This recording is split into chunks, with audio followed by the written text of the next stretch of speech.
हमारे चैनल को सब्सक्राइब करें और बेल आइकन दबाएं।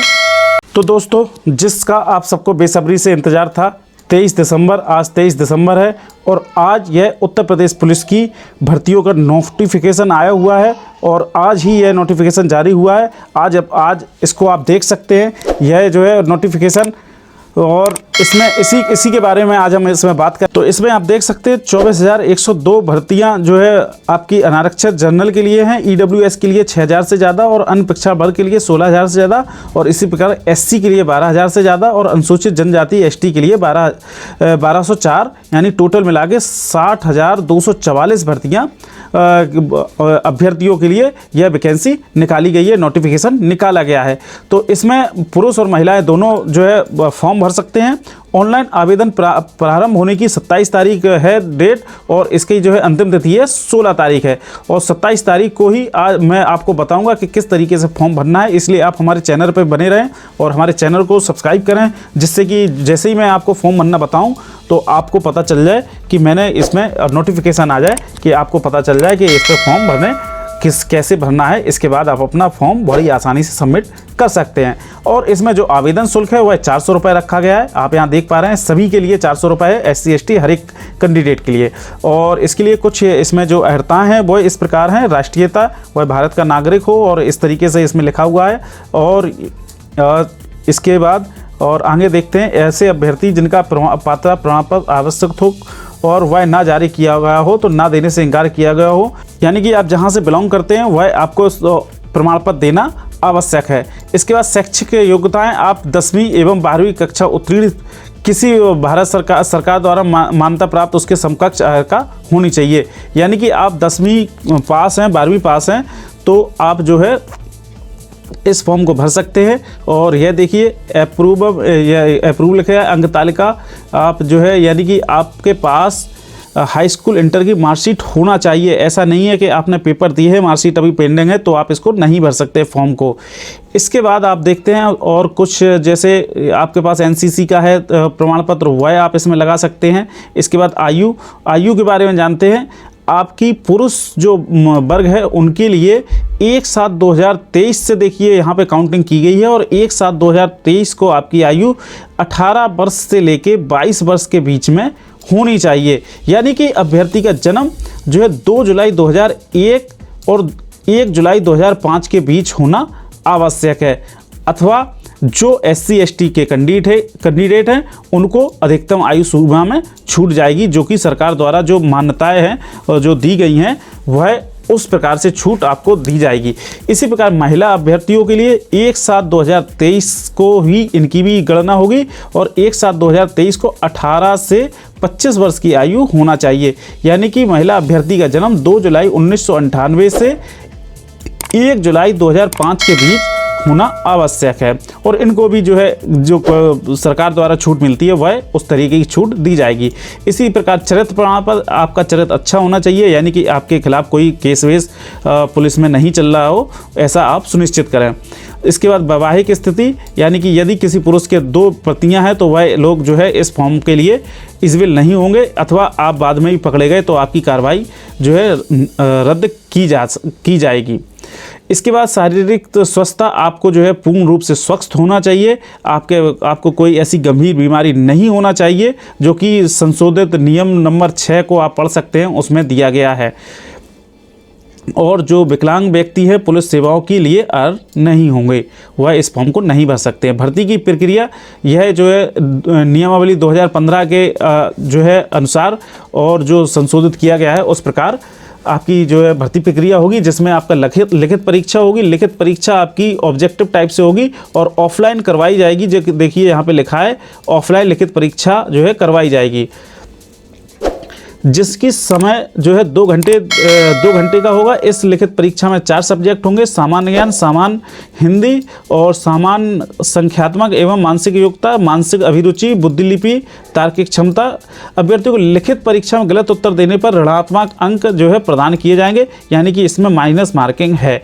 इसमें 150 क्वेश्चन होंगे, जिसमें से आपको एक प्रश्न पर 2 मिलेंगे और यदि आप गलत करते हैं तो 0.5 आपका अंक दूसरे प्रश्न से काट लिया जाएगा। तो इस तरीके से आपको OMR पर आपको जो है पेपर देना होगा। इस बार शायद CBT नहीं करवाया जाएगा। यदि आपका पेपर एक ही दिन होता है तो कोई बात नहीं, अगर अलग अलग पालियों में होता है तो जो नॉर्मलाइजेशन का जो प्रक्रिया है उस तरीके से नॉर्मलाइजेशन किया जाएगा। इसके बाद आपके सही उत्तर निर्धारित अंक जो है इस तरह OMR पर आपको जो जिस तरीके से द्वितीय प्रति आपको मिलती है उस तरह जो है आपका उसी तरीके से आपको जो है अंक दिए जाएंगे। यानी कि आप जब वहाँ पेपर छोड़ेंगे तो आपको अभ्यर्थी द्वारा मूल प्रति अपने साथ लेकर चले जाने पर उसका अभ्यर्थन स्वतः ही निरस्त कर दिया जाएगा। आपको जो है वहाँ पर कुछ नहीं छोड़ना है। और जैसे आपको मिलेगी तो 3 प्रतियों में आपको मिलेगी आपकी OMR सीट, तृतीय प्रति अभ्यर्थी की होगी, यानी कि तीसरी वाली कार्बन कॉपी आपको मिलेगी और 2 प्रतियां आपको जमा करना आवश्यक है। इसके बाद आपकी जो है शारीरिक मानक परीक्षा थोड़ा सा देख लेते हैं इसमें क्या है। तो देखिए यहाँ पर लिखा है लिखित परीक्षा में जो सफल पाए जाएंगे इसके बाद आपका शारीरिक यानी कि फिजिकल होगा। तो इसके बाद देखिए और फिजिकल के लिए जो पुरुष अभ्यर्थी हैं उनकी ऊंचाई 168 सेंटीमीटर होनी चाहिए और अनुसूचित जनजाति के पुरुष हैं उनके लिए 160 सेंटीमीटर होनी चाहिए। सीने में 5 सेंटीमीटर का फुलाव आवश्यक है, यानी कि 79 सेंटीमीटर से आपका 84 सेंटीमीटर होना आवश्यक है जो है आपका फुलाव जरूरी है पुरुष अभ्यर्थियों के लिए।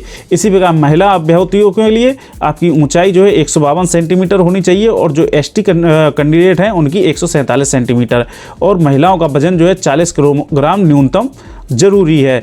आपका जो है वजन जो है 40 किलो से कम नहीं होना चाहिए।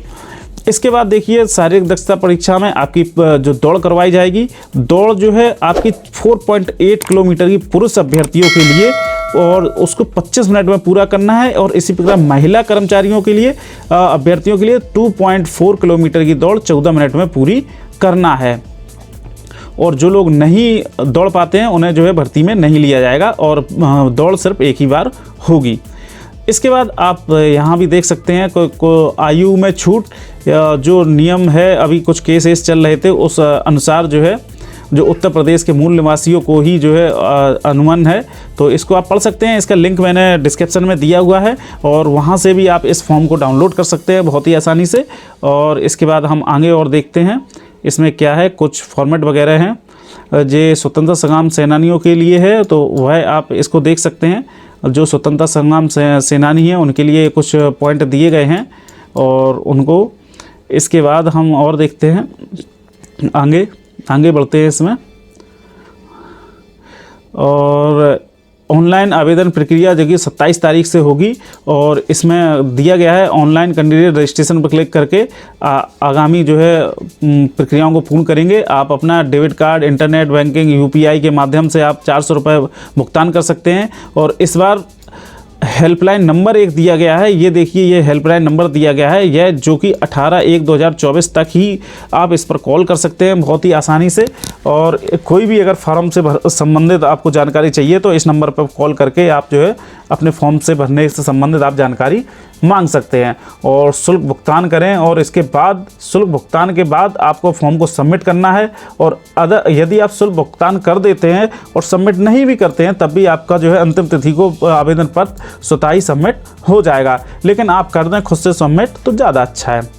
तो इसके बाद देखिए यहाँ पे डिजी लॉकर के माध्यम से अपलोड करना अभ्यर्थी आवेदन की जाती वे आवेदन पर संकलित किए जाए शैक्षिक संबंधी जो कि डिजी लॉकर पर उन्हें डिजी लॉकर के माध्यम से ही अपलोड करें, जो कि प्रमाण पत्र डिजी लॉकर पर ना हो उनकी प्रति स्कैन करके अपलोड करें।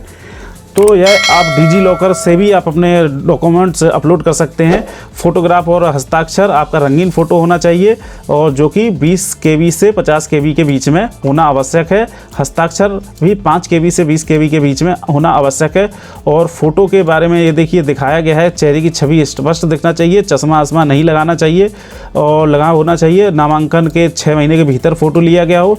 और देखिए फ़ोटो का सफ़ेद या हल्के ग्रे रंग की आपकी जो पीछे का बैकग्राउंड है सफ़ेद हो या हल्के ग्रे, इसके बाद कोई नहीं होना चाहिए ब्लैक नीला, ऐसा कुछ नहीं। आप इस चीज़ का विशेष ध्यान रखें। यदि आपके पास फ़ोटो ऐसी नहीं है तो अभी आप खिंचवा लें।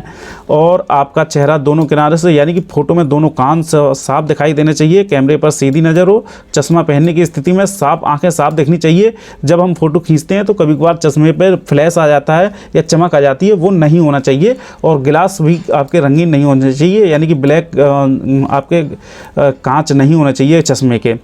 इसके बाद आपको जो है कुछ 3 सेंटीमीटर चौड़ा 1 सेंटीमीटर लंबे कागज़ के टुकड़े पर काली स्याही से पूर्ण हस्ताक्षर, आपको जो है हस्ताक्षर जो है काली स्याही से करना है, नीले से नहीं करना है। JPG PNG फॉर्मेट में स्कैन करेंगे और 5 से 20 KB के बीच में आपको अपलोड करना है। तो ये चीज़ विशेष ध्यान रखें, काली स्याही से ही हस्ताक्षर करना है। और यह ऑनलाइन बिंदी की कुछ प्रक्रिया है जो कि हम 27 तारीख को बताएंगे कि किस तरीके से आपको फॉर्म भरना है, उसकी पूरी जानकारी आपको दी जाएगी। अब जो व्यक्ति कहीं और नौकरी कर रहे हैं उनको नो ऑब्जेक्शन सर्टिफिकेट प्रस्तुत करना होगा, तो अभी से बनवा लें यदि आप इस भर्ती में जो है सम्मिलित होना चाहते हैं। तो इसके बाद और बहुत सारे निर्देश दिए गए हैं। और इसके बाद आप देखते हैं लिखित परीक्षा का पाठ्यक्रम दिया गया है। यह सब सामान्य ज्ञान, सामान्य हिंदी और जो है न्यूमेरिकल मैथमेटिक्स और जो है रीजनिंग वगैरह यह सब आएगी। इसमें यह सब पूरा सिलेबस दिया गया है। इसके बाद यहाँ पर कुछ फॉर्मेट दिए गए हैं। उत्तर प्रदेश अनुसूचित जनजाति के लिए प्रमाण पत्र, यह प्रमाण पत्र इस फॉर्मेट पे आपको बनवाना है। देखिए ये फॉर्मेट जो दिया गया है आपको इसी फॉर्मेट पर आपको बनवाना है, इस तरीके का। और इसके बाद देखिए अन्य पिछड़े वर्ग का है तो इसी फॉर्मेट पर बना होना चाहिए और किसी फॉर्मेट पर नहीं बना होना चाहिए जो कि मान्य नहीं है। इसी प्रकार स्वतंत्रता संग्राम सेनानियों का है यह, और आर्थिक रूप से कमज़ोर हैं उनके लिए स्व घोषणा पत्र है। इस तरीके से ये सब दिया गया है। और आगे देखते हैं, ये देखिए राज्य सरकारियों कर्मचारियों द्वारा प्रस्तुत करने वाला प्रारूप है और बस 26 पेज हैं इस नोटिफिकेशन के। मैंने आपको पूरे जल्दी से यह बता दिया है कि किस तरीके से आपकी नोटिफिकेशन निकला हुआ है और इसमें आपको क्या क्या सावधानियां बरतनी है। यदि आपका कोई सवाल है तो कमेंट बॉक्स में कमेंट करें, मैं आपके सवालों के जवाब देने की पूरी कोशिश करूंगा। मिलते हैं ऐसी किसी वीडियो में, जब तक के लिए जय हिंद, वंदे मातरम।